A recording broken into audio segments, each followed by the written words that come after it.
Welcome to the school topper. और हम धीरे धीरे सारे क्वेश्चन करते जा रहे हैं। अभी हम आए हैं एग्जाम्पल 3 पे। ट्राइंगल्स का जो चैप्टर है उस पे हम एग्जाम्पल 3 पे आए हैं। एग्जाम्पल 1 और 2 पुरानी वीडियो में करा दिए।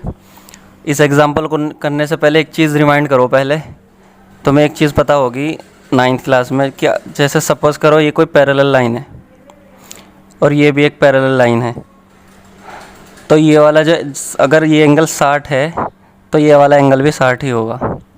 मतलब अगर कोई दो पैरेलल लाइन है, ये एंगल अगर 2 है तो ये भी 2 ही होगा। ठीक है, 20 मान लो। तो ये चीज़ याद रखो, इसमें इस क्वेश्चन में यूज़ होगा इसका। और एक चीज़ याद रखो, अगर कोई ट्रायंगल है उसमें अगर ये वाली साइड और ये वाली साइड बराबर हैं तो ये वाला एंगल इसके सामने वाला और इसके सामने वाला दोनों एंगल बराबर होंगे। समझ में आती है बात? अगर तीनों साइड बराबर हैं, ये भी और ये भी, तो तीनों एंगल बराबर होंगे। ये देखो, ठीक है। तो इसमें हमें क्या प्रूव करना है कि prove that P Q are is an isosceles triangle. Isosceles triangle में क्या होता है कि दो साइड बराबर होनी चाहिए, दो साइड्स बराबर होनी चाहिए। अब बराबर होनी चाहिए दो साइड। अब अगर मैं एक चीज़ प्रूव कर दूं, दो एंगल बराबर प्रूव कर दूं कैसे भी, तो इसका मतलब दो साइड बराबर हो जाएंगी, और अगर दो साइड बराबर हो जाएंगी तो आइसोसेलेस ट्राइंगल है। ठीक है, बस इतना सा काम है हमारा। हमें सिर्फ क्या करना है, दो एंगल बराबर करने हैं। तो सबसे पहले एक चीज़ देखो, इस क्वेश्चन में सबसे पहले क्या लिखो, वही जो हम लिखते आते हैं हर बार। सबसे पहले गिवन क्या दे रखा है, P S upon S Q, P S upon S Q equal to P T upon T R. ठीक है, P T upon T R. और हमें टू प्रूव क्या करना है, प्रूव करना है हमें P Q are is an isosceles triangle. P Q are is an isosceles triangle. P Q are is an isosceles triangle ले रहा हूँ। ठीक है, अब हम करते हैं प्रूफ। तो मेरा टारगेट है कि दो साइड बराबर प्रूव करना। ठीक है, साइड बराबर प्रूव करने के लिए दो एंगल बराबर प्रूव करो। तो देखो, सबसे पहले ये देखो, हमें गिवन क्या दे रखा है, P S upon S Q equal to P T upon T R. P S upon S Q equal to P T upon T R. जब ऐसा होता है तो ये वाली लाइन, ये और ये लाइन पैरेलल होती हैं उस थ्योरम से, थ्योरम 6.2 से। याद है कितना फोकस करा था मैंने इस चीज़ पे, कि अगर ये ऐसे बराबर है तो ये दोनों पैरेलल होंगी। There since P S upon S Q equal to P T upon T R, therefore S T is parallel to Q are.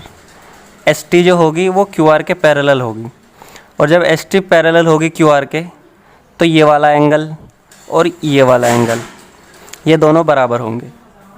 ठीक, ये भी अगर ये x है तो ये भी x होगा। समझ में आई बात? बहुत आसान। और एक चीज़ और इसने दे रखी है कि एंगल पी एस टी मतलब एंगल पी एस टी, ये वाला एंगल इक्वल दे रखा है एंगल पी आर क्यू, ये वाला एंगल। तो अगर ये x है तो ये x है, इसने दे रखा है। सिंस ये पैरेलल है तो ये वाला एंगल और ये वाला एंगल बराबर हो गए। अब therefore it is parallel to this, therefore angle P S T, ऐसे लिखोगे, एंगल पी एस टी किसके बराबर है, angle P Q R, angle P Q R. देखो, अब दो एंगल बराबर आ गए हमारे पास, ये रे, तो इसका मतलब आइसोसेलेस ट्राइंगल है।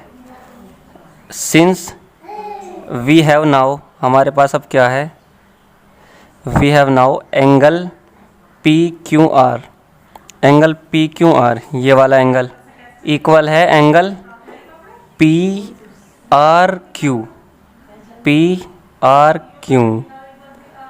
ठीक है। अब जब ये एंगल बराबर आ गए, अब तुम्हें एक चीज़ बताई थी मैंने, जब ये एंगल, ये साइड बराबर होती हैं तो ये वाले एंगल बराबर होते हैं, और अगर ये वाला, इसमें अगर ये साइड बराबर हैं तो ये वाले एंगल बराबर हैं, और अगर ये वाले एंगल बराबर हैं तो ये दोनों साइड बराबर हैं।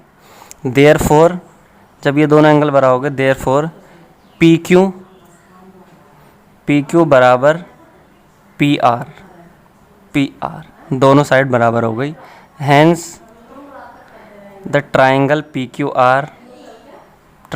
Q R is an isosceles triangle. आगे बात समझ में? कितनी इजी प्रॉब्लम है यार, बहुत ही ज़्यादा इजी है। ठीक है, बस इसमें कुछ भी नहीं करना था, दो एंगल बराबर कर दो। जब दो एंगल बराबर होंगे किसी ट्राइंगल में तो दो साइड बराबर होंगी। अगर तीन एंगल बराबर होंगे तो तीनों साइड्स बराबर होंगी। ठीक है, इजी क्वेश्चन है। अब अगले वाली वीडियो में हम लेंगे एक्सरसाइज 6.2। एक्सरसाइज 6.1 हमने उड़ा दी थी पहले ही, अब 6.2 स्टार्ट करेंगे। उसके मैं एक दो क्वेश्चन शायद एक ही वीडियो में ले लूँगा। ठीक है।